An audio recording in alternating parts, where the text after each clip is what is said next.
जिस ऊर्जा से, जिस बीज से प्रेम का जन्म हुआ है, उसे हम पाप समझते हैं। असल में उस ऊर्जा का नाम ही काम वासना है।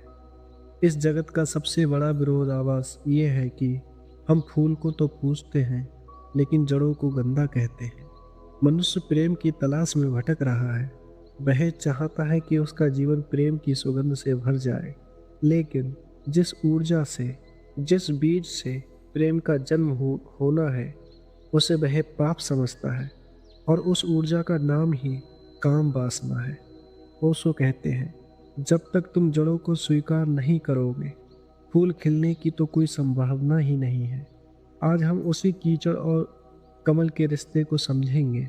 आज हम जानेंगे कि कैसे वासना का जहर प्रेम के अमृत में बदल सकता है। ओशो कहते हैं, समाज ने हमें सिखाया है कि काम वासना बुरी है, इसे दबाया जाता है।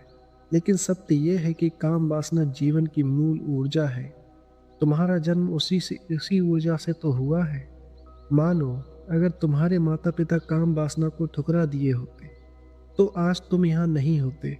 प्रकृति ने, परमात्मा ने इस ऊर्जा को तुम्हारे भीतर डाला है।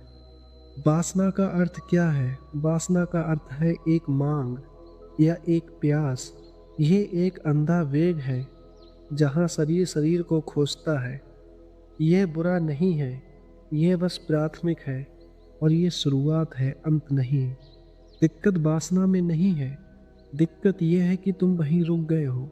तुमने सीढ़ी को ही मंजिल मान लिया है। ओशो का एक बहुत प्यारा उदाहरण देते हुए वे कहते हैं, कीचड़ और कमल में कोई दुश्मनी नहीं है। वैज्ञानिक रूप से देखा जाए तो कीचड़ और कमल एक ही है। कीचड़ ही रूपांतरित होकर कमल बना है। कीचड़ के परमाणुओं ने ही अपनी व्यवस्था बदली है, और वो खुशबूदार फल बन गए हैं या फूल बन गए हैं। सोचो, अगर माली कीचड़ से घृणा करे और उसे फेंक दे, तो कमल कभी खिलेगा ही नहीं। तुम्हारे भीतर की काम वासना वो कीचड़ है, और तुम्हारे भीतर का प्रेम वो कमल है। जो लोग वासना को दबाते हैं, ब्रह्मचार्य का ढोंग करते हैं, वो लोग सूखे हुए लोग हैं। उनके जीवन में कभी फूल खिलते ही नहीं। ऊर्जा को मारना नहीं है, उसे ऊर्ध्वगामी बनाना है और उसे ऊपर उठाना है। तो फिर कीचड़ से कमल कैसे बने? वासना से प्रेम कैसे बने? उसका सिर्फ एक ही सूत्र है, अवेयरनेस। काम वासना में तुम बेहोश होते हो। तुम दूसरे का इस्तेमाल करते हो, सिर्फ अपनी तृप्ति के लिए।